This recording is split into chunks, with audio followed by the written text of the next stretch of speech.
बहनों और भाइयों, दोस्तों देखिएगा, मैं पुरानी यादों को बाँट रहा हूँ, बीते गुज़रे ज़माने की दास्तान सुना रहा हूँ। किसी ज़माने में ये मुहावरा बड़ा मराठी में मशहूर था, छड़ी लागे छमछम, विद्या एक घम-घम। जी हाँ, ये मुहावरा बचपन में कभी सुना था, मराठी में था, जिसका हिंदी में मतलब होता है, छड़ी लगे छमछम, विद्या यानी नॉलेज, पढ़ाई, आए घम-घम यानी बहुत ज़्यादा। लेकिन अब वो मौसम ना रहा भई। उन दिनों में 3 प्रकार के डंडे होते थे टीचर के पास। एक पॉइंटर होता था जिसको पॉइंट होता था, और दूसरा रूलर, और तीसरी बेंत अलबेली नार की तरह लचकीली और खूबसूरत। लेकिन मार जब पड़ती तो दर्द की इंतहा होती। बहनों और भाइयों, याद करो, वो दौर मैं याद कर रहा हूँ। अगर बेंच से मार रहा है कोई टीचर, तो जिस्म के हर हिस्से पे मार पड़ती थी। रूलर ड्रम की तरह पीठ बजाई जाती थी, पीठ को ड्रम समझकर टीचर बजाते, इतनी ज़ोर का मार पड़ती। ये वो ज़माने थे। और उसके अलावा बेंत जो थी वो लचकीली नार की तरह थी, मैं पहले भी बता चुका हूँ। देखिएगा, वो बेंत इतनी लगती थी ज़ोर की कि दर्द की इंतहा होती थी। खैर, मैं तो पढ़ाई में बहुत अच्छा था, कभी मेरे ऊपर बरस नहीं पड़े टीचर्स। लेकिन एक बार जब मैं स्कूल लेट आया, उस वक्त हेडमास्टर साहब ने हाथ पे पट्टी ज़रूर मारी थी, खड़ी पट्टी। खड़ी पकड़ते थे, आड़ी नहीं, खड़ी। नीला निशान भी पड़ता था हाथ पे। हाथों पे कभी निशान होते थे दर्द के, हाथों पे कभी निशान होते थे दर्द के।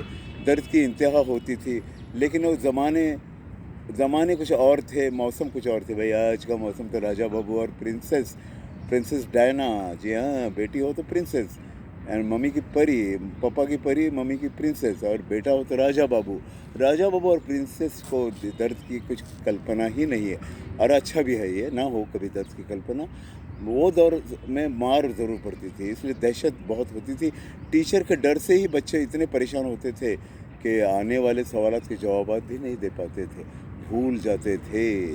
लेकिन आजकल तो वो मौसम रहा नहीं।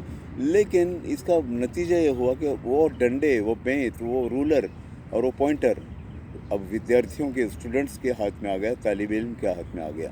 और टीचर्स डरने लगे, कब अटैक करें, कब हमला करें। ये बिल्कुल सही नहीं है। टीचर्स की इज्जत होनी चाहिए, गुरुजनों का मान सम्मान होना ही चाहिए। भाई, संस्कृत में एक बहुत अच्छी कहावत या अच्छा श्लोक कह सकते हैं, गुरुदेवाय नमः। गुरुदेवाय नमः कहते हैं। गुरुदेव भगवान का दर्जा दिया गया है, उनको नमन करें, इज़्ज़त करें उनकी, ताकि वही तो आपको ज़िंदगी का नॉलेज सिखाने वाले हैं, ज़िंदगी में इल्म देने वाले हैं। विद्या तो वही देंगे। मैं मानता हूँ आज के दौर में गुरुजनों में भी फ़र्क आ गया है, वो नहीं रहे वो दौर। लेकिन फिर भी जी हाँ, फिर भी सुनिएगा, फिर भी मेरा मानना है, अच्छे गुरुजन भी हैं, उनसे मार्गदर्शन लीजिए, पढ़ाई कीजिए। तालिब इल्म हैं आप, तो पढ़ाई करनी है आपको, उसका आपका फ़ोकस वही होना चाहिए, ना कि किसी और बात पे। और ना कि आप दहशतगर्द बने, डर पैदा करें क्लासरूम में, ये कभी नहीं होना चाहिए। आजकल मैं सुनता हूँ न्यूज़ में, यहाँ वहाँ एग्ज़ाम के समय कोई रिवॉल्वर लेकर गया, कोई रामपुरी चाकू लेकर गया। This is very wrong. आप स्टूडेंट से, आपके हाथ में पेन जचेगा, पेन और बुद्धि होनी चाहिए आपको, सवालात से जवाब लिखने वाली। और गुरुजनों का मान सम्मान तो होना ही होना है। बहरहाल, वो ज़माना अब ना रहा जब डंडे और पॉइंटर और बेंच का ज़माने हुआ करते थे, और टीचर जो हुआ करते थे, एक ज़लज़ला, एक तूफ़ान, एक सुनामी लाट की तरह बरस पड़ते थे। अब वो ज़माने नहीं। अब राजा बाबू और प्रिंसेस के लिए बड़ा सुहाना मौसम है। टीचर्स एकदम लवेबल हो गए हैं, फूलों की तरह हो गए हैं, आपके साथ झूमते हैं, गाते हैं, नाचने वाले नाचते भी हैं लेडी टीचर। ये बहुत अच्छी बात है, मिलजुल के रहने में भलाई है।